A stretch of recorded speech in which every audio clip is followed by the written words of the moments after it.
Hi, welcome to another of our quick webinar sessions that we're doing at the San Diego Fertility Center. One of the things that is very close to my heart is the ability to think through and about emotions, thought processes, and basic mental health.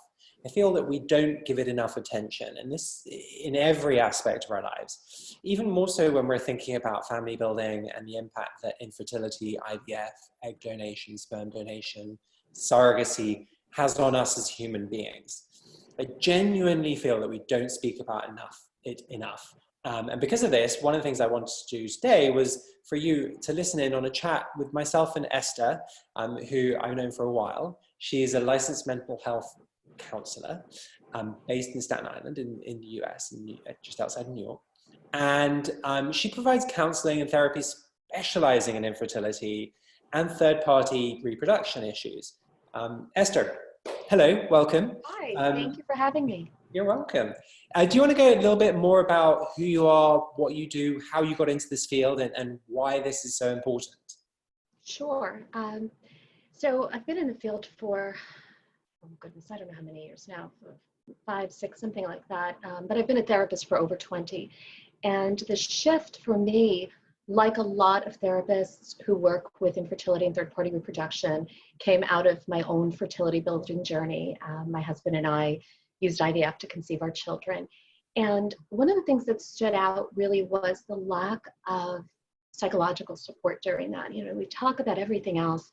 We talk about eat this, don't eat that, these vitamins, those vitamins, you know, don't go here, don't do this. And, you know, even acupuncture got suggested to me. So they talk about so many different things, but the psychological aspect of it very often goes unnoticed and untalked about. So as a result of that, it was actually my own reproductive endocrinologist at the time who said to me, "Aren't you a therapist?" And I said, "Yes." He said, "Well, why don't you do this work?" And that really sat with me. And that's how it all began for me initially. And then I went on to do an enormous amount of education around it and attend fertility conferences and congresses and constant education, which is so important with us. Infertility and treatment is so ever evolving. Things change from week to week even. So, you know, that medical piece and understanding everything that's going on is so important along with this. It can't just be you're a generalist therapist. I mean, it's great in theory, but you really want to be able to understand and support the clients who come in dealing with whether they're already looking at third-party reproduction or if they're at the initial stages of fertility treatment or just thinking about what their options are. And so that's how it all began. I guess it's almost like taking the strategies and tools that you'd learn as a therapist and bringing them with your own life experience into being able to talk firsthand into explaining and listening and doing the whole bits and pieces. I think that's fantastic. So you know, it's interesting because I think because so many of us came in after our own journeys, it's an important piece. It certainly is, but it's not enough. It's kind of like saying I can go treat an ear infection because I've had an ear infection before. We really want to know and understand all of the medical pieces because my infertility journey is not like yours and it's not like the next person's. So your individual experience is nice to have. It's not necessary to have, but it's a nice piece to have, but it's certainly not enough. And we don't want to impose our own experiences and our own views when we're working with people. So having that combination of ongoing education is so incredibly important so that we can serve our clients correctly and really give them what they need.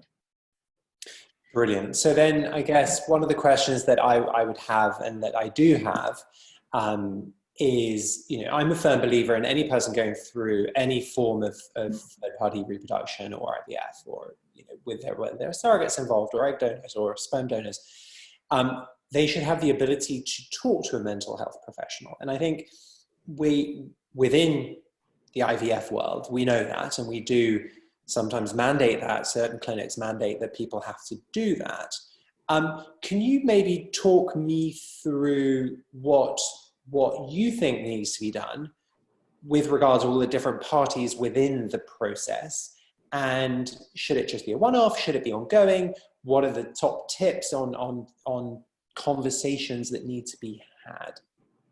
So when we're talking about, it's going to look different depending on what you're going through, I think. So for some people, they don't want to talk to anybody, and that's okay too. I think that you're in charge of you. And if you feel like I don't need the additional support, I really don't want to talk about this, that's okay. But a lot of people do feel like they need the additional support. So when we're talking about somebody or a couple who's going through this, being able to speak with somebody who really gets it is so soothing. It's such an isolating feeling. There's so much shame for so many people around this.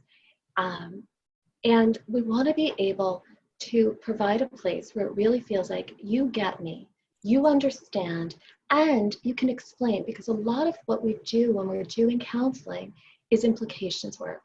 And being able to talk about all of the different aspects, whether they're emotional or medical choices and options, how do you make some of these decisions? And then, of course, this supportive piece and learning about coping skills and techniques. One of the things that comes up very, very often is people's discomfort in certain situations when people start asking, when are you having kids? Are you going to have children? Why don't you have children yet? And there's so much anxiety and frustration that very often builds up when somebody knows I'm going to be at some event. Whether it's Aunt Ro, who always comes over and asks those really inappropriate questions because nobody would go up to somebody else and ask certain things. But, unless you've been through it, you don't understand how hurtful those questions can really be. So one of the things that I very often do is we talk about how do you handle those situations and get really prepared for it. And I've always done it, but about a year or two ago, I heard some of my colleagues on a webinar, and they actually coined a term for it that I thought was fantastic. And they talked about preparing snappy comebacks, which I loved.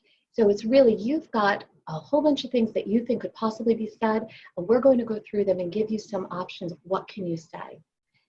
So that's kind of the supportive piece. When we're looking at third party, it's different. It's different because there's this grief associated with the idea that you're not going to build your family in the way that maybe you imagined you would.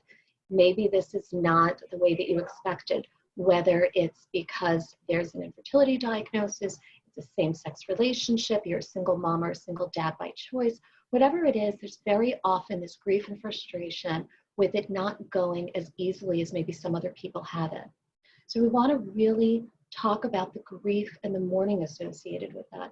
And then if we're talking about using donor gametes, which would be donor sperm, donor egg, there's that loss of genetics for a lot of people that you really want to process and be able to think about before you start to move forward.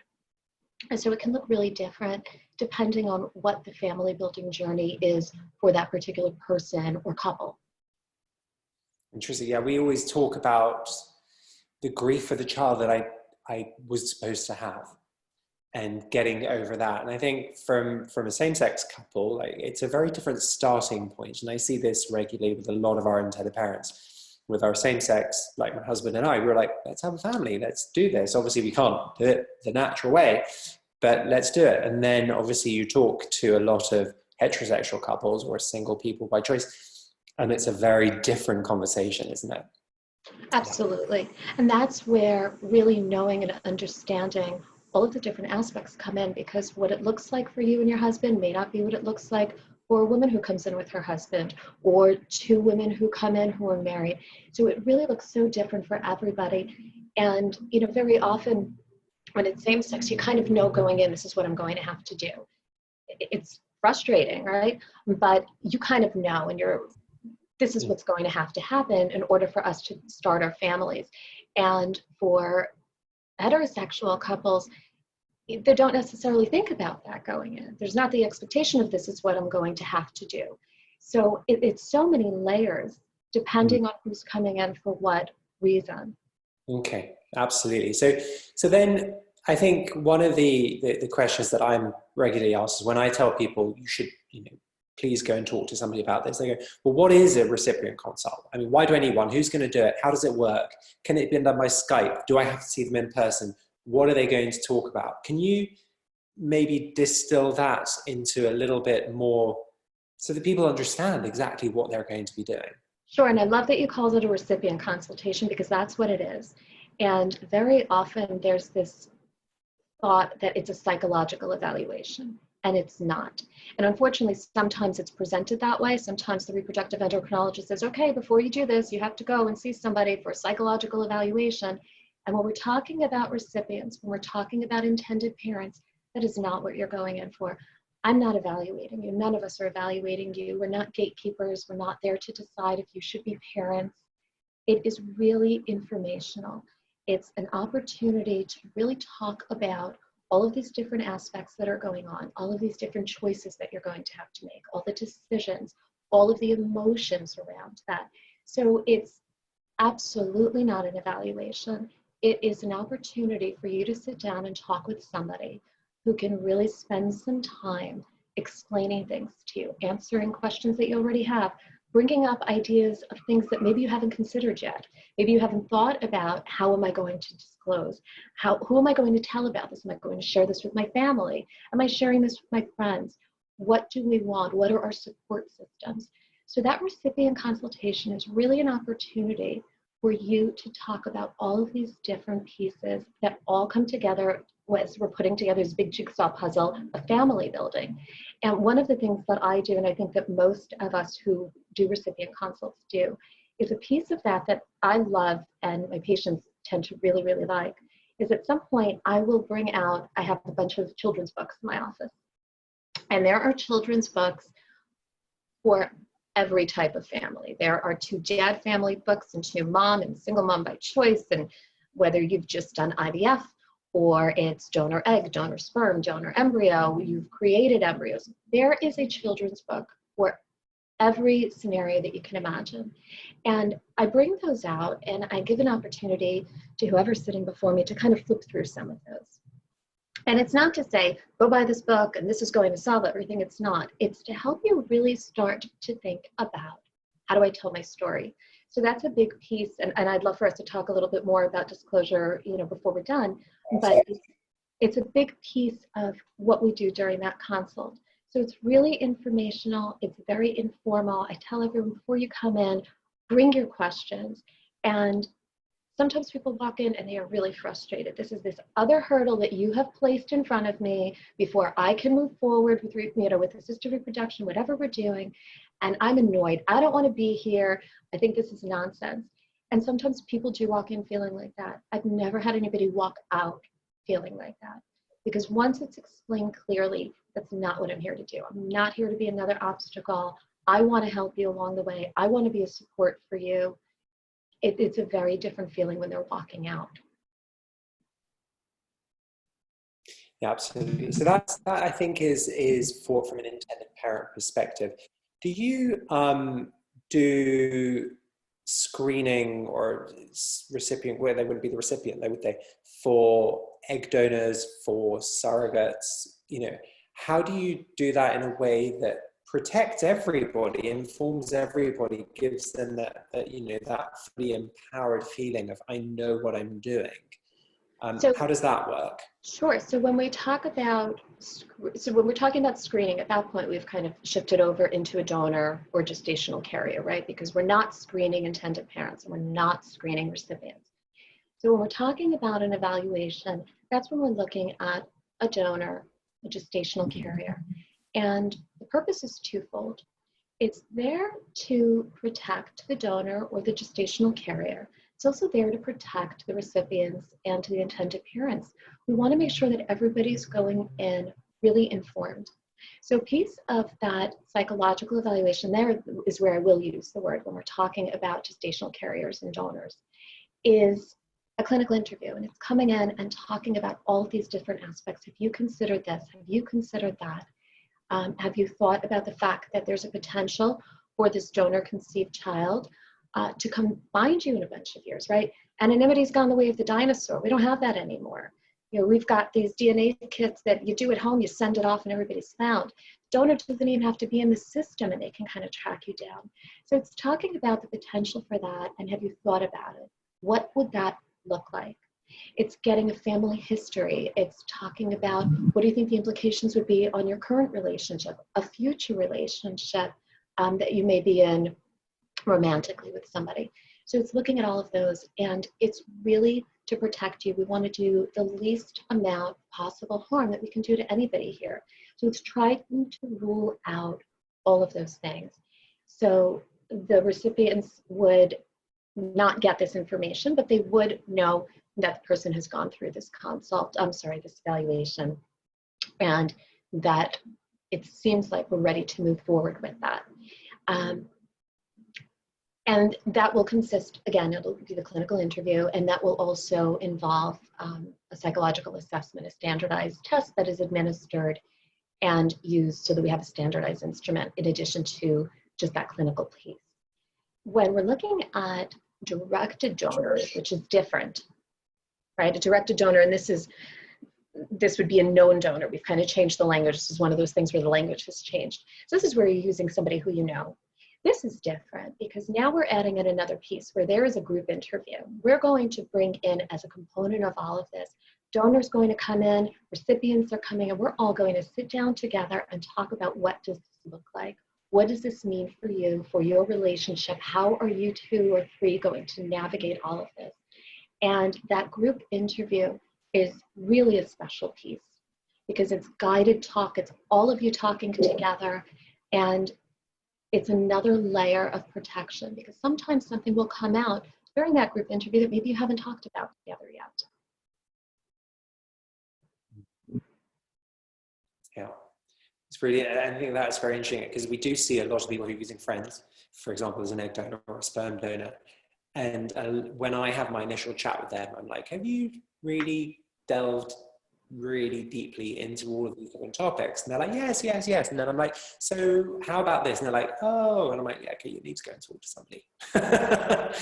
I think we touched on it very briefly before, the topic of disclosure. Now, I've got children, obviously, through IVF and surrogacy and egg donation. And one of the things that we talk about a lot is their story. I find that very important for them and their future well-being and mental health. Can you talk a little bit more about disclosure and how you see people starting to tell the story and different mechanisms for doing it, and things like that? So, the research very often says early and often. And whenever anyone comes in and we're talking about the disclosure piece, which is a part of the recipient consult, you're in charge of that decision, right? I'm not there to impose my views and tell you. I'm there to talk about all of the different things we know and how do you make these decisions. So early and often, because the more that you can kind of get comfortable with how you're going to talk about this story, the easier it is when the time finally comes that the child understands what you're saying. So it's going to look different depending on when you're doing this. One of the things that I very often recommend is start talking before that child's born. And people look at me like I'm a little crazy, like the baby can't hear me. Of course the baby can't hear you. This is about you rehearsing. This is about you getting comfortable, you hearing your own story and tweaking things and thinking about, I don't like the way this sounds, or maybe I want to insert this. So early, often, as much as you feel comfortable sharing, and what you share is going to look different at different ages, right? We want to really emphasize age-appropriate language when you do this. So when you're thinking about that piece, it's how can I do this in a way that is comfortable for me? What do I want to share? When do I want to share it? And how do I do that? One of the things that I very often say is when I've got people who, for whatever reason, have said that they're creative, or I'm kind of getting that feeling, is write your own story, write your own book, because now you've got your personal everything in there, and talk about meaningful. And sometimes people say, listen, I'm not creative at all, and that's fine. And that's when you can use those books or just come up with different ways. But getting comfortable with what you want to share. The more comfortable you are, the more comfortable your child is. And it's become part of his or her story. They know this is what my family looks like. Other families look different. And getting comfortable, not feeling like this is shameful or embarrassing. Also getting comfortable with the idea of knowing that there's a difference between privacy and secrecy, right? We never want this to feel like a secret. This should not be the thing that nobody talks about. But there's a difference in saying, listen, some things are private and maybe we don't tell everybody what we want. We want to share it in certain ways. Other people say, I don't care, I'm going to tell everybody. But being comfortable with what that choice looks like, not telling your child, never tell anybody about this, right? We want everyone to feel as comfortable and feel as normal as it can. Just because Joni has 2 moms, I have 2 dads, you have a mom and a dad, our families look different, but everybody's family looks different, right? We can take a bunch of people who all come from 2 dad families, they don't all look the same, right? Everything is so different. So really appreciating, this is where I came from. And I want to be able to talk about this in a comfortable way. When people say, listen, I'm not sure if I want to disclose at all, we process that. We talk about the fact that you don't want to tell. What might that look like? What might it look like if this comes out somehow when your child is 13, 14? You know, if you think back to 13, 14, you couldn't pay me enough money to go back to be 13, 14 again. Those are some rough years. And we want to do some minimizing of what kinds of issues can come out, obviously, during that time. You know, if we're talking about directed donors, your family knows and you're planning to not disclose, everybody has to be held to holding the secret. What's the likelihood that that's actually going to happen, that this isn't going to slip somehow? So we want to really be prepared for all of these different possibilities. Do you know what? I love the secrecy versus privacy. I think that's a great tagline. We could keep talking about this for ages and ages. Esther and I do often discuss lots of different bits and pieces. But if you'd like to get in touch with Esther directly, please go to her website, tressertherapy.com, Tresser, therapy.com, or of course you can come to me and get her contact details. Esther, thank you so much for your time. Again, always a delight to talk to you and fantastic information.